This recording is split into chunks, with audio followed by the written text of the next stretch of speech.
Hello. You see those sun rays Yeah, get those in my glasses. trickling down? Where are they coming from? Who I knows? don't even have a sunroof. But you guys don't care about that, do you? Mm-mm. I'm Phil. I'm Sarah. We're Own It SLC. What is Own It SLC? Own It SLC is a collective mentality which likes to create things and likes to help others create things. You mean like pies? We've yet to create a pie, but if Like a you car? see this video and you want to create a pie and share it with us, that'd be cool. There was a guy that built a bench out of newspaper that said "Own It." Yeah, and we still haven't gone to see it We'll yet. get it. We'll get it. I don't even know what size it is in my brain. Is it life size or is it like this size? I think it was. I think it was. We're having I a don't really know why we're having that a weird day tickled today. me so much, but it did. Because you didn't know I had this just right there in my hand. Because the whole time I've just been thinking it's this bench, but it could easily just be a miniature bench. I mean, that makes way more sense. If you know what I'm saying. Anyways, Own It SLC is it's me and Sarah, but it expands into you with out to you guys. It expands to some of the people in our community that have been with us from the beginning. Essentially, we put on events, and we also have a podcast, and we also make videos for you guys to get you guys thinking and creating. And this video today, when you watch it, you get to create something, which is dope if you think about it. You get to write something or paint something or origami something or go ahead. Why are we doing that? Like, why do we have the authority to say anything about making anything? Do you make stuff? I do. I've been making stuff for a while. You know what I've done? I was just looking on my thing today, and I've put out 13 releases since 2018. What kind of releases? Hip hop, rap stuff. Oh, okay. So some of those were singles, but some of them were project or albums. Some of them were projects. So I don't know if I have an authority to say anything. I just know that I make stuff, and so I think people that do a thing can usually help others do the same thing. So I write verses, I mix and master hip hop essentially. And what else do I make? I think I make my mother proud. Huh? Yeah. What about you? Do you make stuff? Yeah. I make paintings and you're drawings painting, yeah. and poetry, and I do a lot of creative nonfiction. Creative nonfiction is it's not fiction, meaning it's real. Like, it's what really happened to me. It's often comes from, it's writing that comes from my own life, but there's a creative twist to it. That's a good way to put it. I mean, what you just said is actually that's an literal example of creative nonfiction. Yeah. So I guess that, that's a good question. What makes us think that we could tell you guys anything? Well, we have some experience between the two of us. We've got a lot of experience, I'd say. I'd say we have in writing and 40 years of writing experience between the two of us, at least. Performing. Whoa, dude.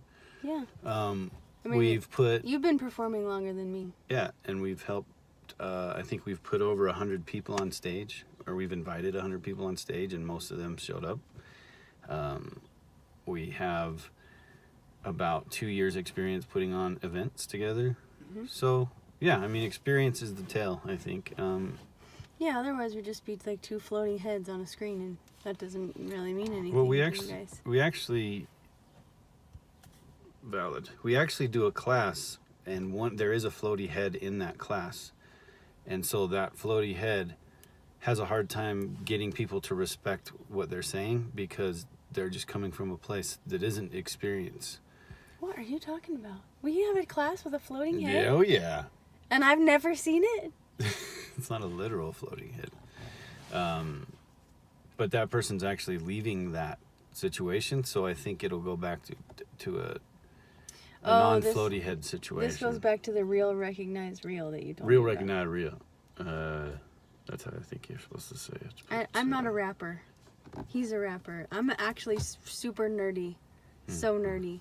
She does lots of nerdy shit. Yeah. I love to read and listen to podcasts and speak And intellectual. about psychoanalysis and... Which is very cool, man. I'm glad you do that stuff so I don't have to. Yeah, I'm really nerdy. I've been nerdy. So I got sober in 2005. You got sober when? 2015. 2015. So we've been practicing our crafts for a little while. And I think it's worth saying that for both of us, a big part of being in recovery has been some kind of an artistic outlet. And I get that that's not necessarily true for everyone, maybe. I mean, maybe your outlet is something else. We're just here to share ours with you. And I gotta tell you, in 2005, when I was first finding my way, that was one of my biggest fears, was that I would get sober and I wouldn't be creative anymore, and I wouldn't have fun anymore, and I wouldn't feel like that flow, that freedom of like just going with it. And it was really deep fear. And I remember standing outside of Village Inn on 4th South and 9th East and having this conversation about Van Gogh with my friend Chester. Chester used to get all excited and he would say, "I trust infinite God rather than my finite self." And he would like be about to explode because it was just like such a profound idea to him. So he was one of those weirdos, you know. And we were talking about how everyone celebrates Van Gogh as this amazing artist, which he was. Like, I saw his paintings in France. They're the real deal. Some paintings you see him in real life and it's like, Name one. whatever. Well, ironically, I didn't think that Monet was all that amazing. But I thought Van Gogh was amazing. Anyway. Anyways. We were talking about how Van Gogh he was a drunk. He was in and out of asylums and he couldn't ever get his life together, and his brother Theo was always bailing him out and helping him like get into different facilities. And maybe some of you guys can relate to this story. Van Gogh, they discovered that Van Gogh was easier to deal with if they just gave him some canvas and some paint, and they were like, "All right, dude, you just do your thing." And some of us, it's just that way. Some of us have that creative, like, I got to get this out in some form, and so if you give us a way to do that, we do a lot better. And so that's how I am. That's how Phil is, and so we're here to share that with you. If that's not your jam, if something else is just like makes you feel alive, cool. Like, so then you kind of get to just like speak in the voice that you have. It doesn't have to be this amazing, profound thing. It can just be like, hey, this is me and this is what's going on. And it's just as important. Phil and I talk about this all the time. It's just as important to have an audience as it is to be the performer. There's like this back and forth. Without the artist, then you couldn't ever go to the concert, and without you guys, the artist could never have a concert. So we're gonna invite you guys to like a little mini concert on Friday when we see you. And in the meantime, between seeing this video and when we see you guys in real life, well, close to real life, Zoom life, we're going to invite you to write a little something. And so we're here to kind of tell you about Own It and give you a prompt, some idea to kind of like start your writing. And if you want to use the prompt that we give you, cool. If you have something else that you're just dying to write about or express, then do that. You can always write whatever you want. And if you don't know how to start, the first line could be, "What's real right now?" We use that one a lot, but it's always a good. good one. Yeah, it's always true. Because you can, or "What's true right now?" Or, "Man, I don't want to write anything right now," or "I suck at writing," or "Writing sucks," or "This pen is blue." Or right now I just really want to eat a sandwich. They're making me write And this tell us shit. about what you're going to put on the sandwich. Like Yeah, I like that. I like that a lot. avocados. Yeah, sprouts maybe. I love sprouts, yeah.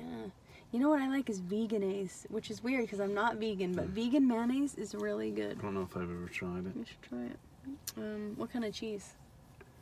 It really depends. I can go anywhere from Swiss to on a sandwich. I can go anywhere from Swiss to American. You know. What about Gouda? What about smoked Gouda Gouda? cheese? I like regular Gouda. I don't like smoked as much. What about goat cheese? Don't like goat cheese. No? Mm-mm. Tell us what kind of cheese you like. What kind of meat? You know, I used to really like corned beef. Me too. I've kind of lost it for that. Yeah, I've you lost are? it for pastrami as well. So I used to really like pastrami sandwiches with mustard and Swiss. You put it on there. You put the mustard, and then you squish the Swiss on there. See, Mm-hmm. and then you fold up the pastrami.